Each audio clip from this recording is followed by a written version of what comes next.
মিথুন ৰাশি ভাদৰ মাহ 2026 আপোনাৰ বাবে কেৱল এটা সাধাৰণ মাহ নহয়। এই মাহত আপোনাৰ জীৱনত আহিব পাৰে এনে কিছুমান পৰিৱৰ্তন যিয়ে আগন্তুক সময়ৰ দিশ সলনি কৰি দিব পাৰে। হঠাৎ ধন লাভৰ সুযোগ ক'ৰ পৰা আহিব পাৰে। চাকৰি বা ব্যৱসায়ৰ কণ্ঠ সিদ্ধান্তই আপোনাৰ ভাগ্যৰ দুৱাৰ খুলিব পাৰে। প্ৰেম আৰু দাম্পত্য জীৱনত সুখ আহিব নে কোনো গোপন কথাই সৃষ্টি কৰিব পাৰে ভুল বুজাবুজি। আৰু ভাদৰ মাহত মিথুন ৰাশিৰ মানুহে কোনটো ডাঙৰ ভুল একেবাৰে কৰিব নালাগে। আটাইতকৈ ডাঙৰ কথা, এই মাহত কোনটো তাৰিখত আপোনাৰ ভাগ্যই হঠাৎ শক্তিশালী হ'ব পাৰে, ক'ৰ পৰা টকা পইচাৰ নতুন সুযোগ আহিব পাৰে আৰু কোনজন মানুহৰ পৰা সাৱধান হৈ থাকিব লাগিব। মিথুন ৰাশি, যদি আপুনি ভাদৰ মাহ 2026ত টকা পইচা, চাকৰি, ব্যৱসায়, প্ৰেম, স্বাস্থ্য, শিক্ষা আৰু ভাগ্যৰ সম্পূৰ্ণ ৰাশিফল জানিব বিচাৰে, তেন্তে এই ভিডিঅ'টো একেবাৰে শেষলৈকে চাই থাকক। কাৰণ শেষত থাকিব আপোনাৰ বাবে শুভ তাৰিখ, শুভ সংখ্যা, শুভ ৰং আৰু বিশেষ প্ৰতিকাৰ যিয়ে এই মাহটো অধিক ইতিবাচকভাৱে আগবঢ়াই নিবলৈ সহায় কৰিব পাৰে। প্ৰথমতে আহিছোঁ ধন সম্পত্তি। ভাদৰ মাহ 2026ত মিথুন ৰাশিৰ জাতক জাতিকাসকলৰ ধন সম্পত্তিৰ ক্ষেত্ৰত উঠানমা থাকিলেও মাহটোৰ মাজভাগৰ পৰা আৰ্থিক দিশত উন্নতিৰ সুযোগ সৃষ্টি হ'ব পাৰে। বহুদিন ধৰি ৰৈ থকা ধন লাভৰ পথ মুকলি হ'ব পাৰে আৰু পুৰণি যোগাযোগৰ জৰিয়তে নতুন উপাৰ্জনৰ সুযোগো আহিব পাৰে। ইনকামৰ ক্ষেত্ৰত চাকৰিয়াল লোকসকলৰ বাবে অতিৰিক্ত ইনকাম, ইনচেণ্টিভ বা নতুন দায়িত্বৰ সুযোগ আহিব পাৰে। ব্যৱসায়ীসকলৰ বাবে পুৰণি গ্ৰাহক, নতুন অৰ্ডাৰ বা নতুন ব্যৱসায়িক যোগাযোগে লাভ বৃদ্ধি কৰাত সহায় কৰিব পাৰে। ব্যৱসায় আৰু ইনভেষ্ট। ভাদৰ মাহত নতুন কাম আৰম্ভ কৰাৰ সুযোগ আহিলে ভালদৰে পৰীক্ষা কৰি আগবাঢ়ক। বিশেষকৈ মাহৰ দ্বিতীয় ভাগত আৰ্থিক সিদ্ধান্ত লোৱাৰ ক্ষেত্ৰত আত্মবিশ্বাস বৃদ্ধি পাব পাৰে। কিন্তু অধিক লাভৰ আশাত একেলগে ডাঙৰ অংকৰ ধন লগোৱাটো এৰাই চলা ভাল। ক'ৰ পৰা ধন লাভৰ নতুন সুযোগ আহিব পাৰে। পুৰণি বাকী ধন, আগতে কৰা কামৰ পে'মেণ্ট, পুৰণি গ্ৰাহক অথবা কোনো পৰিচিত ব্যক্তিৰ জৰিয়তে নতুন কামৰ সুযোগ আহিব পাৰে। সাৱধান, আত্মীয় বা বন্ধুৰ কথাত বিশ্বাস কৰি ধাৰ দিয়া, কাগজ পত্ৰ নপঢ়াকৈ চহী কৰা আৰু অতিৰিক্ত খৰচ কৰা, এই তিনিটা কথাই আৰ্থিক সমস্যাৰ সৃষ্টি কৰিব পাৰে। বিশেষ সময় ভাদৰ মাহত প্ৰথম ভাগ খৰচৰ প্ৰেছাৰ অলপমান থাকিব পাৰে। মাজভাগত ইনকামৰ নতুন পথৰ সন্ধান লাভ কৰিব। শেষ ভাগত সঞ্চয় আৰু আৰ্থিক পৰিকল্পনাৰ বাবে তুলনামূলকভাৱে ভাল সময়। মিথুন ৰাশি, এই ভাদৰ মাহত টকা পইচাৰ সুযোগ আহিব পাৰে, কিন্তু সেই সুযোগ লাভলৈ ৰূপান্তৰ কৰিবলৈ আপোনাৰ বুদ্ধি, ধৈৰ্য আৰু সঠিক সিদ্ধান্তৰ অতি প্ৰয়োজন। তাৰপিছত আহিছোঁ চাকৰি আৰু ব্যৱসায়। মিথুন ৰাশি, ভাদৰ মাহত 2026 আপোনাৰ কৰ্মজীৱনত এনে কিছুমান সুযোগ আহিব পাৰে যিবোৰ প্ৰথম দেখাত সৰু যেন লাগিব পাৰে, কিন্তু পিছলৈ গৈ সেই সুযোগে আপোনাৰ ইনকাম আৰু সফলতাৰ ডাঙৰ কাৰণ হ'ব পাৰে। এই মাহত বিশেষকৈ যিসকলে চাকৰি, ব্যৱসায় বা নিজৰ কোনো কামৰ সৈতে জড়িত, তেওঁলোকৰ বাবে পৰিশ্ৰমৰ ফল পোৱাৰ আৰু নতুন দিশলৈ আগবঢ়াৰ সময় হ'ব পাৰে। চাকৰিয়াল লোকসকলৰ বাবে মাহটোৰ আৰম্ভণিতে কৰ্মক্ষেত্ৰত কামৰ প্ৰেছাৰ কিছু বৃদ্ধি পাব পাৰে। একেলগে বহুতো দায়িত্ব আহি পৰাত আপুনি মানসিকভাৱে অলপ ভাগৰুৱা অনুভৱ কৰিব পাৰে। কিন্তু ইয়াৰ এটা ভাল দিশো আছে। আপোনাৰ কাম আৰু দক্ষতা ওপৰৰ বিষয়াৰ নজৰত পৰাৰ সম্ভাৱনা আছে। আপুনি যি কাম বহুদিন ধৰি কৰি আহিছে তাৰ স্বীকৃতি লাভ কৰিব পাৰে। কোনো গুৰুত্বপূৰ্ণ প্ৰজেক্ট, নতুন দায়িত্ব অথবা টিম লিড কৰাৰ সুযোগ আহিব পাৰে। যিসকলে চাকৰি সলনি কৰাৰ কথা ভাবি আছে, তেওঁলোকৰ বাবে ভাদৰ মাহত নতুন সুযোগৰ সন্ধান আৰম্ভ কৰিব পাৰে। বিশেষকৈ পুৰণি বন্ধু, সহকৰ্মী অথবা পৰিচিত কোনো ব্যক্তিৰ জৰিয়তে চাকৰিৰ খবৰ আহিব পাৰে। কিন্তু এটা কথা মনত ৰাখিব, কেৱল আনৰ কথাত শুনি বৰ্তমানৰ চাকৰি এৰি নিদিব। নতুন চাকৰিৰ চেলাৰী, লোকেশ্যন, ৰেছপন্সিবিলিটি আৰু অন্যান্য সুবিধা ভালদৰে পৰীক্ষা কৰি লোৱাৰ পিছতহে সিদ্ধান্ত ল'ব। পদোন্নতি আৰু সন্মান। মিথুন ৰাশিৰ যিসকলে বহুদিন ধৰি প্ৰমোশ্যন বা চেলাৰী ইনক্ৰিমেণ্টৰ অপেক্ষাত আছে, তেওঁলোকৰ বাবে এই মাহটো আশাব্যঞ্জক হ'ব পাৰে। বিশেষকৈ মাহৰ মাজভাগৰ পৰা শেষভাগলৈকে আপোনাৰ কামৰ ফলাফলৰ ওপৰত আলোচনা হ'ব পাৰে। কিছুমানৰ ক্ষেত্ৰত নতুন পদ, বেতন বৃদ্ধি বা গুৰুত্বপূৰ্ণ দায়িত্ব লাভ কৰাৰ সম্ভাৱনা থাকিব পাৰে। কিন্তু কৰ্মক্ষেত্ৰত অহংকাৰ আৰু তৰ্কৰ পৰা আঁতৰি থাকিব। আপোনাৰ কাম ভাল হ'লেও সহকৰ্মীৰ সৈতে অযথা প্ৰতিযোগিতাত নামিলে সমস্যাৰ সৃষ্টি হ'ব পাৰে। ব্যৱসায়ীসকলৰ বাবে মিথুন ৰাশিৰ ব্যৱসায়ীসকলৰ বাবে ভাদৰ মাহটো নতুন গ্ৰাহক আৰু নতুন যোগাযোগৰ ক্ষেত্ৰত গুৰুত্বপূৰ্ণ হ'ব পাৰে। যিসকলৰ ব্যৱসায়ত পুৰণি কাষ্টমাৰ আছে, তেওঁলোকৰ পৰা পুনৰ অৰ্ডাৰ বা বিজনেছ পোৱাৰ সম্ভাৱনা থাকিব পাৰে। নতুন গ্ৰাহকৰ সৈতে যোগাযোগ বৃদ্ধি পাব পাৰে। বিশেষকৈ বিক্ৰী, যোগাযোগ, অনলাইন ব্যৱসায়, শিক্ষা, মিডিয়া, মাৰ্কেটিং, কাপোৰ, সৌন্দৰ্য, খাদ্য বা ছাৰ্ভিচ বেছড বিজনেছৰ সৈতে জড়িত লোকসকলে কোনো নতুন সুযোগ লাভ কৰিব পাৰে। আপুনি যদি বহুদিন ধৰি ব্যৱসায়ত নতুন প্ৰডাক্ট বা নতুন ছাৰ্ভিচ যোগ কৰাৰ কথা ভাবি আছে, তেন্তে এই মাহত সেই বিষয়টো ভালদৰে পৰিকল্পনা কৰিব পাৰে। কিন্তু একেলগে বহুতো ডাঙৰ পৰিকল্পনা নকৰাই ভাল। প্ৰথমতে সৰু পৰিসৰত পৰীক্ষা কৰি ফলাফল চাওক, তাৰপিছত ডাঙৰ ইনভেষ্ট কৰক। ব্যৱসায়ত ধনৰ সুযোগ। এই মাহত ব্যৱসায়ৰ জৰিয়তে ধন লাভৰ নতুন সুযোগ পুৰণি যোগাযোগ অথবা নতুন কাষ্টমাৰৰ পৰা আহিব পাৰে। কোনো পুৰণি বাকী পে'মেণ্ট পোৱাৰ সম্ভাৱনা থাকিব পাৰে, কিন্তু বাকীত অধিক মাল দিয়া বা কাষ্টমাৰৰ ওপৰত অতিমাত্ৰা বিশ্বাস কৰাৰ ক্ষেত্ৰত সাৱধান হওক। বাকী বেছি, লাভ কম, এই সমস্যাটো নিয়ন্ত্ৰণ কৰাটো এই মাহত অতি গুৰুত্বপূৰ্ণ। কোনটো ভুল নকৰিব।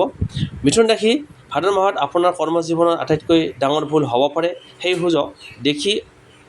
সুযোগ দেখা পাই অতি সোনকালে সিদ্ধান্ত লৈ পেলোৱা। কোনোবাই যদি কয় এই ব্যৱসায়ত বহুত লাভ আছে, এই কামত খুব সোনকালে টকা পাব বা আপুনি এতিয়াই টকা লগাওক, তেনেধৰণে ভালদৰে পৰীক্ষা নকৰাকৈ সিদ্ধান্ত নল'ব। বিশেষকৈ পাৰ্টনাৰশ্বিপ, বিজনেছ, লোন, ইনভেষ্টমেণ্ট বা ডাঙৰ ফাইনেন্সিয়েল কমিটমেণ্টৰ ক্ষেত্ৰত কাগজ-পত্ৰ ভালদৰে পঢ়ি প্ৰয়োজন হ'লে অভিজ্ঞ ব্যক্তিৰ পৰামৰ্শ লৈ আগবাঢ়িব। মাহটোৰ শেষ ভাগ। ভাদ মাহত শেষৰ ফালে কৰ্মজীৱনত কিছু স্থিৰতা আহিব পাৰে। যিসকলে আগতে কৰা কামৰ ফলৰ অপেক্ষাত আছিল, তেওঁলোকৰ কোনো ইতিবাচক খবৰ লাভ কৰিব পাৰে। ব্যৱসায়ীসকলৰ বাবে কাষ্টমাৰ বেছ বৃদ্ধি, নতুন অৰ্ডাৰ অথবা নতুন যোগাযোগৰ সম্ভাৱনা থাকিব পাৰে। মিথুন ৰাশি, এই মাহত আপোনাৰ বাবে ভাগ্যৰ দুৱাৰ খুলিব পাৰে, কিন্তু সেই দুৱাৰলৈ লৈ যাব আপোনাৰ নিজৰ পৰিশ্ৰম আৰু বুদ্ধিয়ে। সেয়েহে আনৰ সৈতে তুলনা নকৰি নিজৰ কামত ফ'কাছ কৰক আৰু সৰু সুযোগকো সৰু বুলি অৱহেলা নকৰি, কাৰণ সেই সুযোগটোৱে পিছলৈ গৈ ডাঙৰ সফলতাৰ কাৰণ হ'ব পাৰে। ভাদ মাহত কৰ্মজীৱনৰ মূল মেছেজ: পৰিশ্ৰম অব্যাহত ৰাখক, সুযোগ চিনাক্ত কৰক আৰু টকা পইচাৰ সিদ্ধান্তত খৰখেদা নকৰিব। মিথুন ৰাশিৰ বাবে ভাদ মাহ 2026ত এই নীতি সফলতাৰ পথত আগবঢ়াৰ এক শক্তিশালী চাবিকাঠি হ'ব পাৰে। তাৰপিছত আহিছোঁ প্ৰেম আৰু দাম্পত্য জীৱন। মিথুন ৰাশি, ভাদ মাহত আপোনাৰ প্ৰেম আৰু দাম্পত্য জীৱনত আৱেগ, বুজাবুজি আৰু কিছু গুৰুত্বপূৰ্ণ সিদ্ধান্তৰ সময় আহিব পাৰে। যিসকলৰ সম্পৰ্কত কিছুদিন ধৰি দূৰত্ব বা ভুল বুজাবুজি চলি আছে, তেওঁলোকৰ বাবে এই মাহত পুনৰ কথা বতৰা আৰম্ভ কৰাৰ সুযোগ সৃষ্টি হ'ব পাৰে। প্ৰেম সম্পৰ্ক। যিসকল মিথুন ৰাশিৰ লোকৰ প্ৰেমৰ সম্পৰ্কত আছে, তেওঁলোকৰ বাবে ভাদ মাহটো মুঠতে ইতিবাচক হ'ব পাৰে। আপোনাৰ প্ৰিয় মানুহজনৰ সৈতে বেছি সময় কটোৱাৰ সুযোগ আহিব পাৰে, কিন্তু মাহটোৰ আৰম্ভণিতে সৰু সুৰা ভুল বুজাবুজি হ'ব পাৰে। আপুনি কোৱা এটা সাধাৰণ কথাও সংগীয়ে বেলেগ ধৰণে বুজি ল'ব পাৰে। সেয়েহে খঙৰ সময়ত কোনো ডাঙৰ সিদ্ধান্ত নল'ব। যিসকলৰ প্ৰেমৰ সম্পৰ্কত কিছুদিন ধৰি যোগাযোগ কমি গৈছে, তেওঁলোকৰ মাজত পুনৰ মেছেজ, ফোন কল বা সাক্ষাৎকাৰৰ সম্ভাৱনা থাকিব পাৰে। অবিবাহিত মিথুন ৰাশিৰ বাবে যিসকল এতিয়া ছিংগেল, তেওঁলোকৰ বাবে এই মাহটো বিশেষ আকৰ্ষণীয় হ'ব পাৰে। বন্ধু, কৰ্মক্ষেত্ৰ, সামাজিক যোগাযোগ বা পুৰণি পৰিচিত কোনো ব্যক্তিৰ জৰিয়তে নতুন এজন মানুহৰ সৈতে চিনাকি হ'ব পাৰে। প্ৰথমতে সাধাৰণ বন্ধুত্ব যেন লাগিলেও পিছলৈ সেই সম্পৰ্ক গভীৰ হ'ব পাৰে। কিন্তু নতুন সম্পৰ্কত সোমোৱাৰ আগতে মানুহজনৰ স্বভাৱ আৰু উদ্দেশ্য ভালদৰে বুজি ল'ব। কেৱল মিঠা মিঠা কথা শুনি তৎক্ষণাত বিশ্বাস নকৰিব। বিবাহিত মিথুন ৰাশিৰ লোকসকলৰ বাবে ভাদ মাহত দাম্পত্য জীৱনত সংগীৰ পৰা সহায় আৰু সহযোগিতা পোৱাৰ সম্ভাৱনা থাকিব। ঘৰ সংসাৰ, টকা পইচা বা ভৱিষ্যত পৰিকল্পনাক লৈ স্বামী স্ত্ৰীৰ মাজত গুৰুত্বপূৰ্ণ আলোচনা হ'ব পাৰে। কেতিয়াবা সৰু কথাক লৈ মতভেদ হ'লেও পৰস্পৰে শান্তভাৱে কথা পাতিলে সেই সমস্যা সোনকালে সমাধান হ'ব পাৰে। বিশেষকৈ সংগীৰ মতামতক গুৰুত্ব দিয়াটো এই মাহত আপোনাৰ বাবে অতি প্ৰয়োজনীয়। পুৰণি সম্পৰ্কৰ ক্ষেত্ৰত কিছুমান মিথুন ৰাশিৰ লোকৰ জীৱনত অতীতৰ কোনো ব্যক্তি পুনৰ যোগাযোগ কৰিব পাৰে। তেওঁ মেছেজ বা ফোন কৰিব পাৰে, কিন্তু অতীতৰ সম্পৰ্কলৈ ঘূৰি যোৱাৰ আগতে নিজকে এটা প্ৰশ্ন কৰক: আগৰ সমস্যাবোৰ সঁচাকৈয়ে সমাধান হৈছেনে, নে কেৱল আৱেগৰ বাবে পুনৰ সেই সম্পৰ্কলৈ যাব বিচাৰিছে? এই সিদ্ধান্তত খৰখেদা নকৰিব। কিহৰ পৰা সাৱধান হ'ব? ভাদ মাহত প্ৰেমৰ ক্ষেত্ৰত আটাইতকৈ ডাঙৰ সমস্যা হ'ব পাৰে অতিৰিক্ত সন্দেহ আৰু তৃতীয় ব্যক্তিৰ কথা। কোনোবাই আপোনাৰ সংগীৰ বিষয়ে কিবা কথা ক'লে লগে লগে বিশ্বাস নকৰি প্ৰথমতে সংগীৰ সৈতে কথা পাতক। বিশেষকৈ মাহটোৰ মাজভাগত অহংকাৰ, খং আৰু ভুল বুজাবুজিৰ পৰা আঁতৰি থাকক। মাহটোৰ শেষ ভাগ। ভাদ মাহৰ শেষৰ ফালে প্ৰেম আৰু দাম্পত্য জীৱনত অধিক শান্তি আৰু বুজাবুজি আহিব পাৰে। যিসকলৰ মাজত দূৰত্ব আছিল তেওঁলোকৰ মাজত পুনৰ ঘনিষ্ঠতা বৃদ্ধি পাব পাৰে। কোনো বিশেষ ব্যক্তিৰ সৈতে ভৱিষ্যত সম্পৰ্কে গুৰুত্বপূৰ্ণ সিদ্ধান্ত লোৱাৰ সম্ভাৱনা থাকিব পাৰে। মিথুন ৰাশি ভাদ মাহত প্ৰেমৰ মূল মেছেজ: সম্পৰ্কত সন্দেহতকৈ বিশ্বাস ৰাখক, খঙতকৈ কথা বতৰা আৰু অভিমানতকৈ বুজাবুজিক বেছি গুৰুত্ব দিয়ক। এই মাহত আপোনাৰ এটা সৰু ভাল সিদ্ধান্তই আপোনাৰ প্ৰেম আৰু দাম্পত্য জীৱনক অধিক সুন্দৰ কৰি তুলিব পাৰে। তাৰ পিছত আহিছোঁ শিক্ষা ক্ষেত্ৰ। মিথুন ৰাশিৰ ছাত্ৰ ছাত্ৰীসকলৰ বাবে ভাদ মাহ 2026 শিক্ষা আৰু জ্ঞান আহৰণৰ ক্ষেত্ৰত যথেষ্ট গুৰুত্বপূৰ্ণ হ'ব পাৰে। যিসকলে যোৱা কেইদিনমান সময় ধৰি পঢ়া শুনাত মনোযোগ দিব পৰা নাছিল তেওঁলোকৰ এই মাহত নিজৰ লক্ষ্যৰ প্ৰতি পুনৰ মনোযোগী হোৱাৰ সুযোগ পাব পাৰে। ছাত্ৰ ছাত্ৰীৰ বাবে মাহটোৰ আৰম্ভণিতে পঢ়াৰ প্ৰেছাৰ কিছু বেছি অনুভৱ হ'ব পাৰে। একেলগে বহু সময় হোমৱৰ্ক, প্ৰজেক্ট বা এক্সামিনেশ্যনৰ প্ৰস্তুতি থাকিব পাৰে। বেছি কিন্তু চিন্তা কৰাৰ কোনো প্ৰয়োজন নাই। এটা সুন্দৰ ৰুটিন বনাই প্ৰতিদিনে অলপ অলপকৈ পঢ়িলে ফলাফল ভাল কৰাৰ সম্ভাৱনা থাকিব পাৰে। বিশেষকৈ যিবোৰ বিষয় কঠিন যেন লাগে সেইবোৰ শেষ মুহূৰ্তলৈকে পেলাই নথব। পুৱা বা মনোযোগ বেছি থকা সময়ত কঠিন বিষয় পঢ়িবলৈ চেষ্টা কৰক। পৰীক্ষাৰ প্ৰস্তুতি: যিসকল মিথুন ৰাশিৰ ছাত্ৰ ছাত্ৰীয়ে বৰ্ড এক্সামিনেশ্যন বা কম্পিটিটিভ এক্সামৰ বাবে প্ৰস্তুতি লৈ আছে তেওঁলোকৰ বাবে এই মাহত ৰিভাইজন আৰু প্ৰেক্টিচ অতি গুৰুত্বপূৰ্ণ।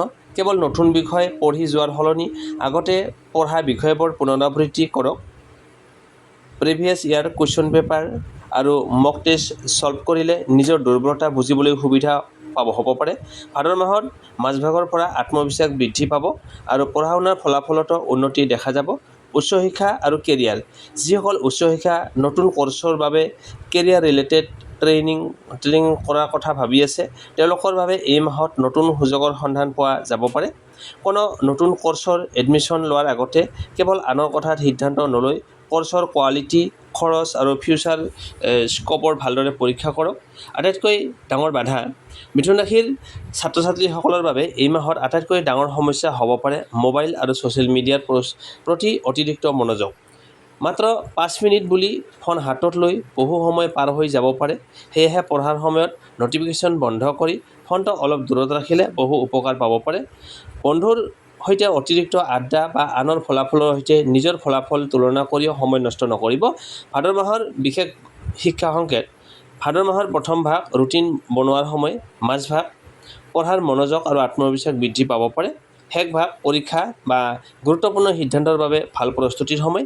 যিসকলে ছাত্ৰ ছাত্ৰীয়ে শিক্ষাৰ বাবে আন চহৰলৈ যোৱা, নতুন কলেজ বা কৰ্চৰ এডমিশ্যন লোৱাৰ কথা ভাবি আছে তেওঁলোকৰ বাবে এই মাহত গুৰুত্বপূৰ্ণ খবৰ আহিব পাৰে। শেষ কথা: মিথুন ৰাশি ভাদ মাহত আপোনাৰ শিক্ষাৰ ক্ষেত্ৰত সফলতাৰ সম্ভাৱনা আছে, কিন্তু ভাগ্যতকৈ আপোনাৰ নিয়মিত পৰিশ্ৰমী ফলাফল নিৰ্ধাৰণ কৰিব পাৰে।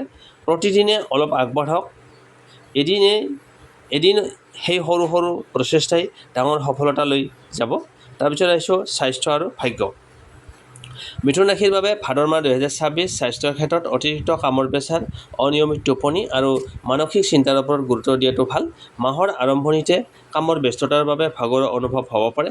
বিশেষকৈ টোপনি, পানী খোৱা আৰু খাদ্যৰ সময়ত নিয়মিত ৰখাৰ চেষ্টা কৰক। দীঘলীয়া সময় খালী পেটে থকা বা অত্যধিক বাহিৰৰ খাদ্যবস্তু খোৱাৰ পৰা অভ্যাস থাকিলে সেইটো সাৱধান থাকক।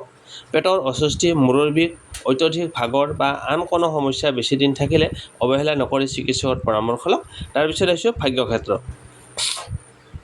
টকা পইচাৰ ক্ষেত্ৰত মাহৰ মাজভাগৰ পৰা উন্নতিৰ সুযোগ আছে। কৰ্মক্ষেত্ৰত নতুন দায়িত্ব বা সুযোগ লাভৰ সম্ভাৱনা আছে। সম্পৰ্কৰ ভাগ্য পুৰণি ভুল বুজাবুজি সমাধান হ'ব পাৰে। শিক্ষাৰ ভাগ্য পৰিশ্ৰম কৰিলে ভাল ফলাফল লাভ কৰাৰ সম্ভাৱনা। ভাগ্যৰ বিশেষ সময়: ভাদ মাহত মাজভাগৰ পৰা শেষভাগলৈকে গুৰুত্বপূৰ্ণ কামত আগবাঢ়িবলৈ তুলনামূলকভাৱে অনুকূল সময় হ'ব। কোনো পুৰণি কামৰ ফল অপেক্ষা কৰি থকা উত্তৰ বা নতুন সুযোগ হঠাৎ আপোনাৰ সন্মুখলৈ আহিব পাৰে, কিন্তু সুযোগ আহিলে খৰখেদাকৈ সিদ্ধান্ত নলৈ ভালদৰে পৰীক্ষা কৰক। মিথুন ৰাশিৰ বাবে ভাদ মাহত মূল মেছেজ: ভাগ্যৰ নতুন সুযোগ আহিব পাৰে, কিন্তু সেই সুযোগক সফলতালৈ লৈ যাব আপোনাৰ বুদ্ধি, ধৈৰ্য আৰু পৰিশ্ৰমে। এতিয়া লৈ আহিছোঁ মিথুন ৰাশিৰ বাবে ভাদ মাহত শুভ তাৰিখ, শুভ সংখ্যা, শুভ ৰং আৰু বিশেষ প্ৰতিকাৰ। শুভ তাৰিখ 5, 9, 14, 18, 23, 27 আৰু 30। এই তাৰিখবোৰত গুৰুত্বপূৰ্ণ কাম, নতুন পৰিকল্পনা, যোগাযোগ বা প্ৰয়োজনীয় সিদ্ধান্ত লোৱাৰ বাবে তুলনামূলকভাৱে শুভ সময় বুলি ধৰা হৈছে। শুভ সংখ্যা 5, 14 আৰু 23। ইয়াৰ ভিতৰত 5 মিথুন ৰাশিৰ বাবে বিশেষ গুৰুত্বপূৰ্ণ সংখ্যা। শুভ ৰং সেউজীয়া, পাতল হালধীয়া আৰু বগা। বিশেষ প্ৰতিকাৰ বুধবাৰে পুৱা গা ধুই গণেশ বা বুধ গ্ৰহৰ প্ৰতি প্ৰাৰ্থনা কৰিব পাৰে। সম্ভৱ হ'লে সেউজীয়া মগুৰ দাইল, সেউজীয়া শাক পাচলি বা প্ৰয়োজনীয় সামগ্ৰী কোনো দৰিদ্ৰ ব্যক্তিক দান কৰক। সৰু ল'ৰা ছোৱালীক শিক্ষা সামগ্ৰী যেনে বহী, কলম বা কিতাপ দান কৰিলে শুভ ফল লাভ কৰিব। মিথুন ৰাশি ভাদ মাহ 2026 আপোনাৰ বাবে কৰ্মজীৱন, প্ৰেম আৰু শিক্ষা, ভাগ্যৰ ক্ষেত্ৰত নতুন সুযোগৰ সংকেত কৰি আনিব পাৰে। মনত ৰাখিব, সুযোগ আহিলে চিনাক্ত কৰক, কিন্তু খৰখেদাকৈ সিদ্ধান্ত নল'ব। আপোনাৰ পৰিশ্ৰম, বুদ্ধি আৰু সঠিক সময়ত লোৱা সিদ্ধান্তই আপোনাক সফলতাৰ দিশে আগুৱাই নিব পাৰে। যদি আপুনি মিথুন ৰাশিৰ জাতক বা জাতিকা হয়, তেন্তে কমেণ্টত জয় গণেশ বুলি লিখিয়ক। ভিডিঅ'টো ভাল লাগিলে লাইক, শ্বেয়াৰ আৰু চেনেলটো ছাবস্ক্ৰাইব কৰিবলৈ নাপাহৰিব। পুনৰ লগ পাম আন এটা নতুন ৰাশিফল ভিডিঅ'ত। তেতিয়ালৈকে আপোনাৰ জীৱনত সুখ, শান্তি, সমৃদ্ধি আৰু সফলতাৰে ভৰি পৰক। ধন্যবাদ। জয় গণেশ।